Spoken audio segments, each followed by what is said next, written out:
Let's talk. Giles Brown. Mauritania is a brand new guide from Bradt, written exclusively by Africa expert Sean Connolly. It's the first English language guide dedicated to Mauritania, one of the more intriguing and elusive African nations. Delighted to say that Sean joins me live on the line from somewhere on the edge of the Sahara. Where are you, Sean?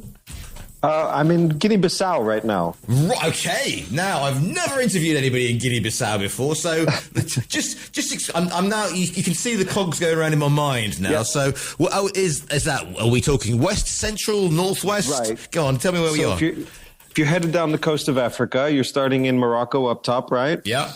And then you're coming down the coast. You pass through Western Sahara or Morocco, depends how you look at it. Very well said there, Sean, by the way. Excellent swerve.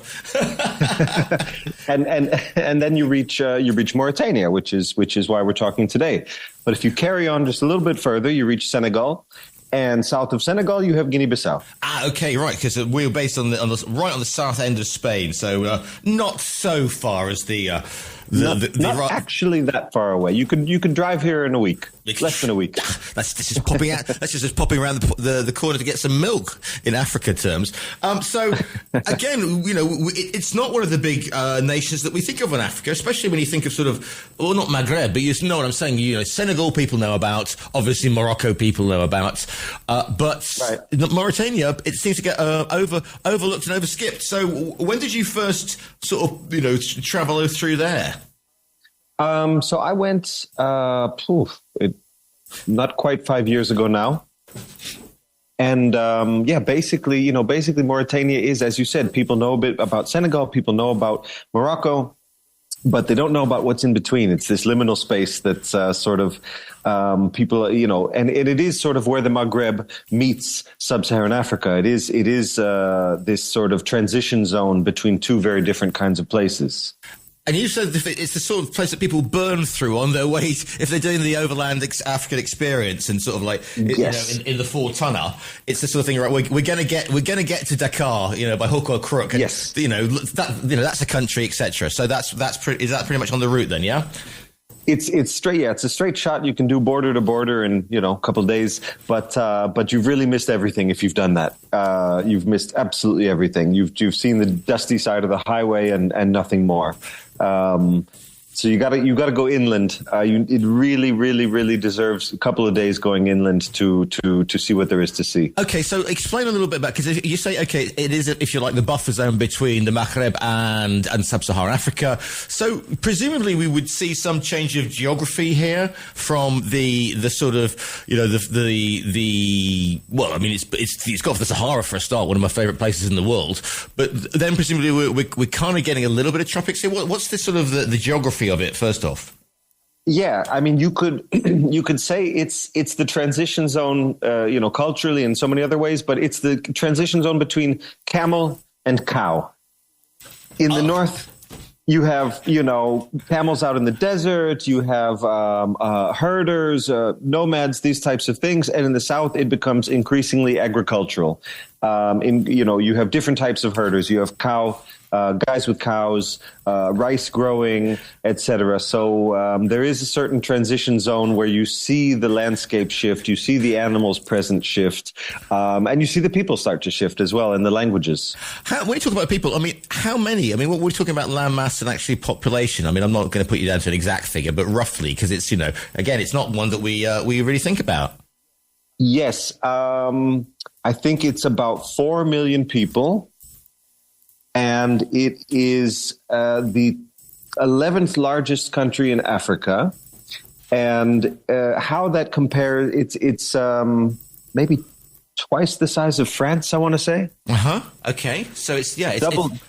And France has got 60, 70 odd million people, and Mauritania's got 4 million. So it's a big, very, very empty country. So if you want some me time, some alone time in Mauritania, me time, yes. It's got all the me time you could want. You and all your friends can have me time individually there. We should get in touch with this tourist board and say, by the way, Mauritanian me time should be a meme. Exactly. Is it, I mean, you talk about France. Was it, in the bad old days, was it a colonial possession of France then? Yes, exactly right.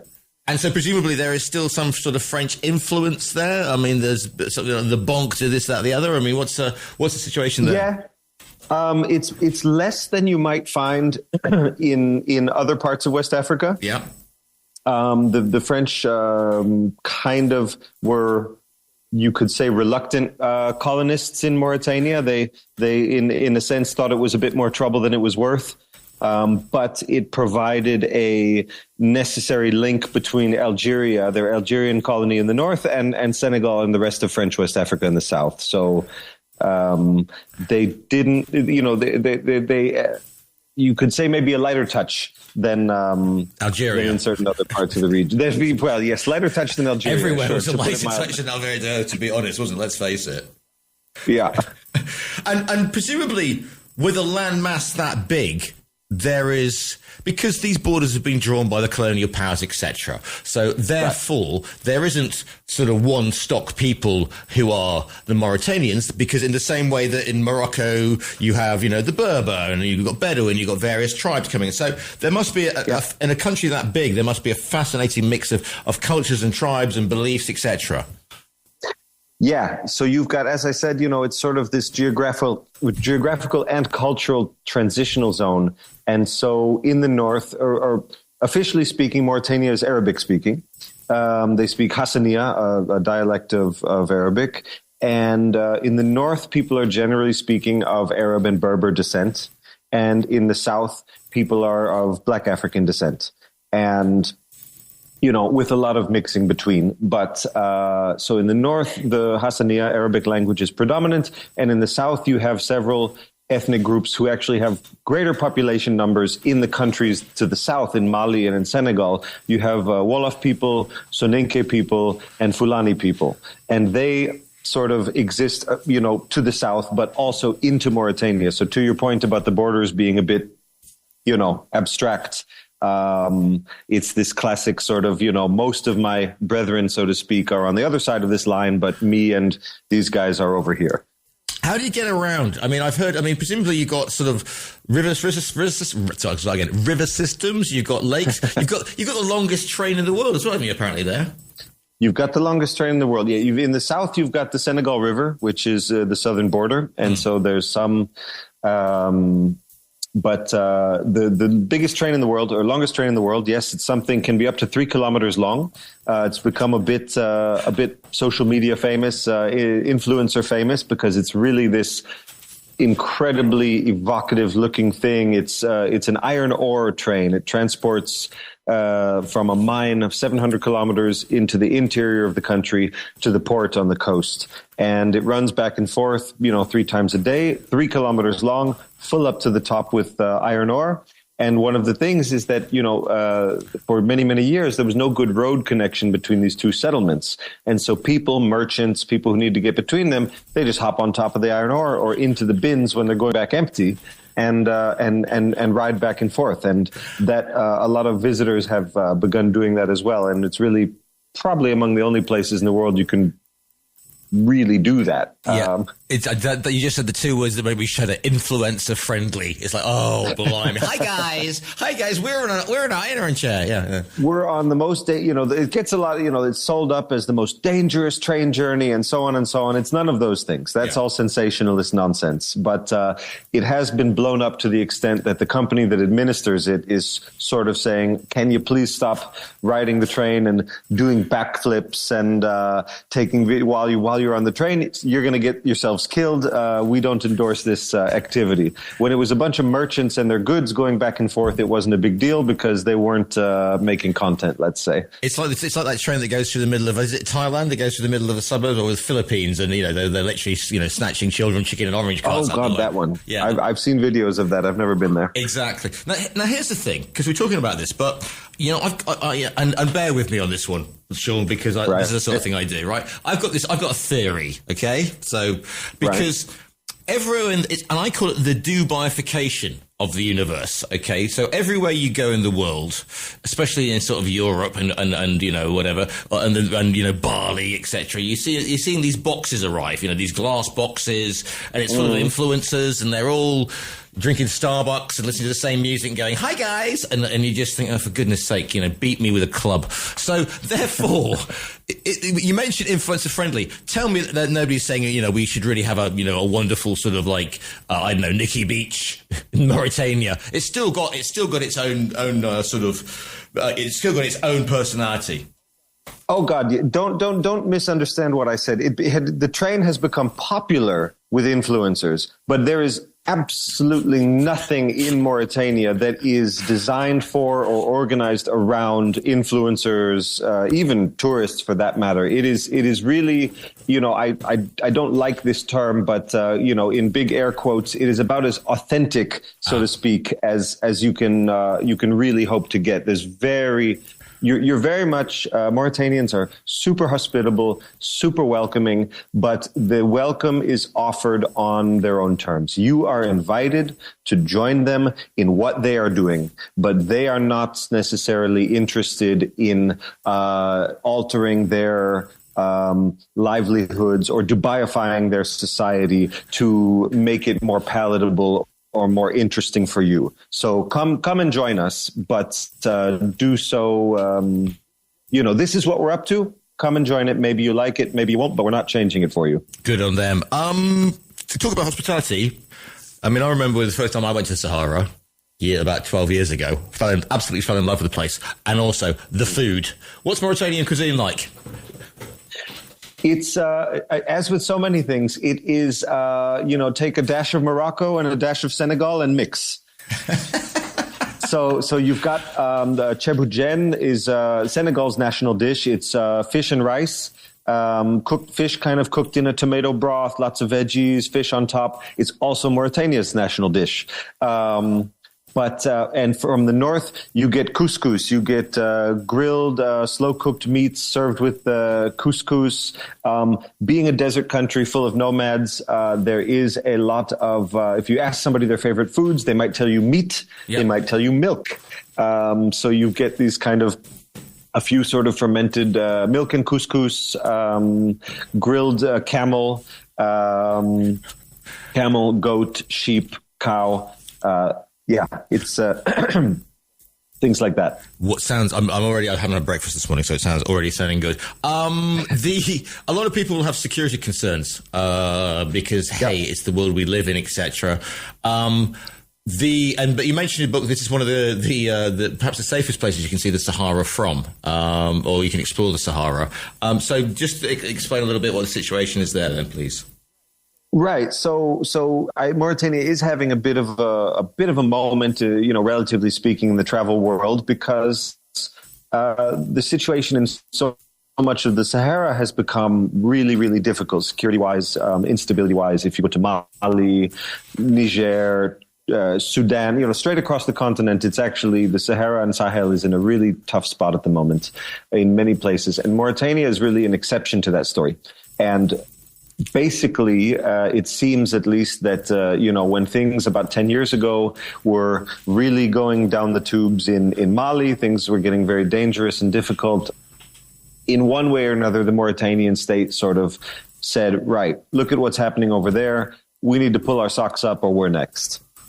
And effectively speaking, they have. And so sort of over the past decade, and if you look at sort of European embassies and so on, they release these maps with where you should go, where you should not go, that kind of thing. The green area, the area of normal security precautions, it has sort of steadily expanded over the last decade or so, to the point where there are certain reaches of the country that they're still not advised, but the large majority of anything a tourist might, generally speaking, expect to get up to now sits within the green zone. What's the I always love it when people say, you know, about the Sahara. It's like, well, you know, Sand, what did you do? I mean, if you want me time, you don't need to do anything. I mean, literally, making breakfast can take most of the day. That's the great thing about the Sahara, isn't it? You drink a lot of tea. drink a lot of tea. Mauritanians and their tea are never to be separated. Okay, and that's not British. That's not British tea, is it? This is proper Mauritanian tea. It's the sort of green tea, boiled hard for 20 minutes or more. So it's strong green tea, lots of sugar, served in shot glasses, and drunk throughout the day. No, I mean really, I'm not kidding. It's a very diverse country, as we talked about. Different languages, different people, different backgrounds. Tea unites all of them, every last one of them. A Mauritanian cannot be separated from their tea, and to the extent that in the capital city, Nouakchott, they have a roundabout with a giant teapot in it. And they why have not? Postage stamps with teapots and tea accessories on them. I'm not making this up. So tea is a big deal in Mauritania. You're out in the desert. You drink a lot of tea. But there's so much more. You have the peace and stillness of the desert. You have all of these different oases with water and date palms and really stuff out of straight out of a children's book, straight out of a geography book of you're in 100 kilometers of open desert and suddenly you walk upon this green and pleasant with the palms and the whole thing and the water and camels. All of it, yes. Dates, eating dates, taking a dip in the oasis pool. It's really all of that. Tell me a little bit about, because again, one of the things that used to plague your social media was people swimming with dolphins, quote unquote. So in Mauritania, they don't do that. They fish with dolphins. Now, explain this one to me, if you could, Sean. Right. So the dolphin fishing tradition, it's sort of one of these things that has diminished over time, and you may not get a chance to see it because it's less and less common. But what happens is you have these big shallows coming off the Mauritanian shore, and the fishermen there have developed a system where they work kind of collaboratively with the dolphins. The dolphins will identify a sort of shoal of fish, and the fishermen will see the dolphins out there pushing around these fish, and then they'll walk out with their nets, and the dolphins will sort of herd the fish into these nets a little bit. Right. And so the fishermen go off with which is helpful also for the dolphins because it provides sort of a backstop against where the fish can't quite run as far anymore. So the dolphins get a bit more fish, the humans get a bit more fish, and in a sense, everybody goes home happy. Apart from the fish, obviously. Other than the fish, voila.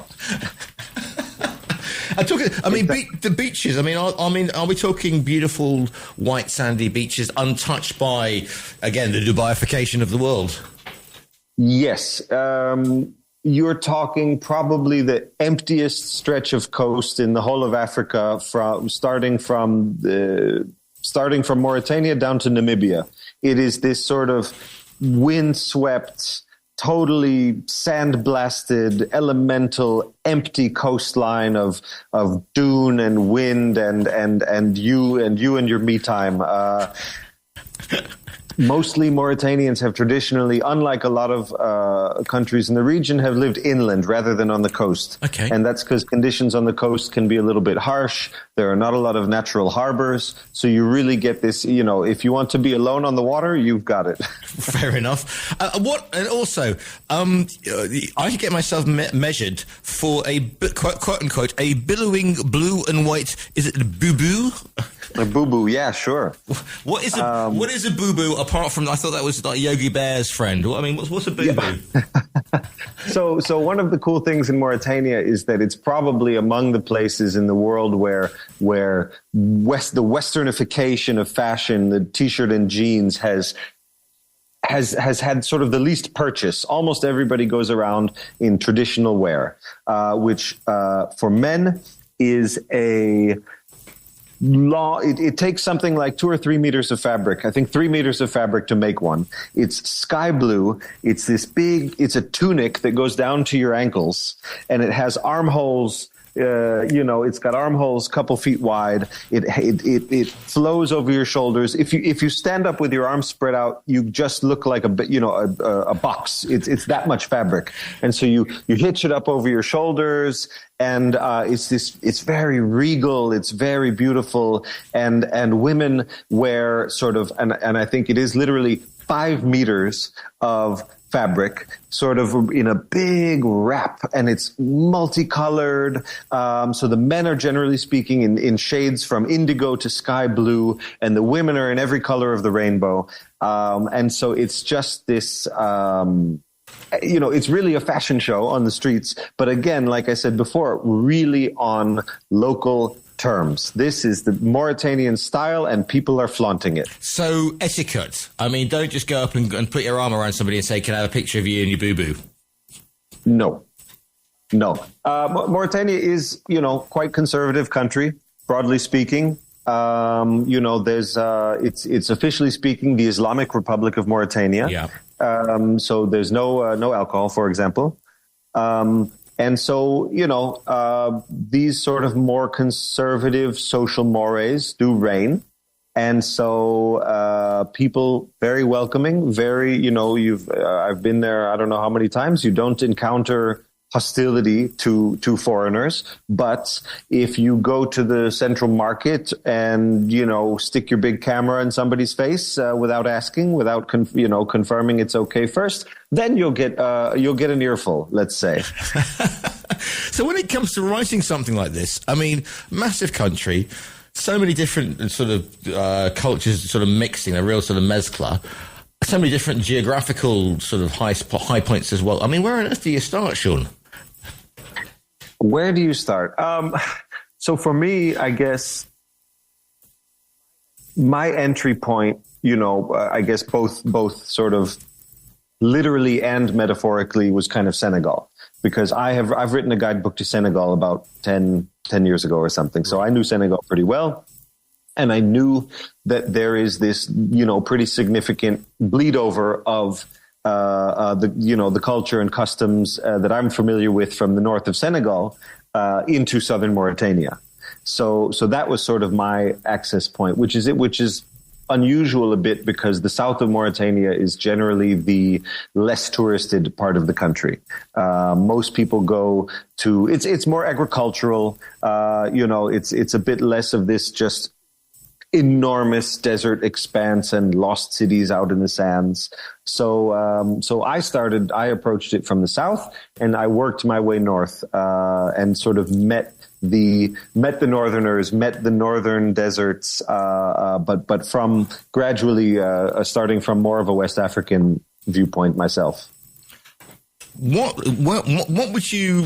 would give me top three then? If I've landed at the international airport, or I've come down, or I've hopped off the ore train or whatever. What are the three Friday experiences that I should be looking forward to in Mauritania? Right. So probably after the train, the most pushing influences off the side, obviously, as you go. Yeah. Yes. After you've finished clearing off the top of the train. There's a 4 UNESCO recognized ancient cities in the interior of the country. These sort of stone built trading posts that began their lives, anything between 1200 and 600 years ago. And so they came into existence when the trade routes were primarily north to south across the Sahara between West Africa and the Maghreb. And these routes sort of shifted as with the arrival of Europeans, and the trade sort of began to migrate to the coast. Trade began to be ship-based. But you had these sort of trading and even scholarly communities that grew up in the desert over hundreds of years that slowly over time sort of lost their raison d'etre and have become a bit stranded in a way in the deep parts of the desert that are no longer really on any meaningful trade routes, that are no longer really economically important, but remain culturally important and remain historically important. And when you go to these places, they all have maybe 1, 2, 3, 4,000 people living in them. They're quite small, but they are really stone-built neighborhoods and small sort of castles almost. They're these fortified towns that are in a sort of semi-ruinous state that but are still living communities deep in the desert, and they are both evocative to walk around. And it's really if you said Timbuktu, yeah, it's what would pop into your head. These places are not as famous by name, but it is the desert fantasy, the your beau geste, as much beau geste as you could possibly want, sort of thing. Yeah. Yes, and so you and the thing that also people go to see, in addition to just the place itself, is that they are there's a tradition of home libraries in Mauritania, and so people there have been keeping manuscripts, hand-scribed manuscripts written on vellum or these very ancient texts from hundreds of years ago. Many of them are religious books, Qurans, religious interpretation, but some of them have to do with astronomy and trade and mathematics and even poetry. And basically, they're these impossibly rare ancient texts that you can go over to somebody's sort of family library, and they will share with you. And for most of maybe most of our listeners here today might not be able to read Arabic from several centuries ago, but there's still this magic of sort of opening this text that's been in this desert town for 800 years. And just sitting with the caretaker whose grandfather and grandfather and grandfather before has sort of been responsible for keeping these texts, and sitting there, it feels like the culmination of this moment of coming to the deepest desert and finding the ancient secrets, let's say. There is a brilliant book that I urge readers, apart from this book, obviously, called The Book Smugglers of Timbuktu, which talks about... Yes. There we go. And so you're nodding Yes. your head furiously. So if you've read that book, which I urge you to, it's a fascinating dive into a culture that most of us are not aware of. Yes, and if you like that book, this same concept, very similar history, very similar idea. So if that strikes your imagination, then Mauritania will be a place you'll get along quite well with. Right then, that's I know where I'm going next then, because I love the Sahara and I love my book smugglers of Timbuktu, so Mauritania, and I love my me time because I sit in a room and talk to myself for a living. So therefore, me time in Mauritania. Well, I'm almost out of time. Sean, if people want to find you on the socials, where's the best place to track you down and say nice things? Yeah, you could go to SeanConnollyTravel.com. It's CONNOLLY, or you can Instagram. It's SHANBOQOL, Sean Bacol. Sean Bacol. And also, listeners, you can go onto our own virtual bookstore. You'll see the front cover, great front cover. It's a Bradt book, and you can get it just in time for Christmas. This book is called Mauritania. It's by Sean Connolly. Sean, it's been an absolute pleasure to speak to you this morning. Yeah, thank you so much. This has been great.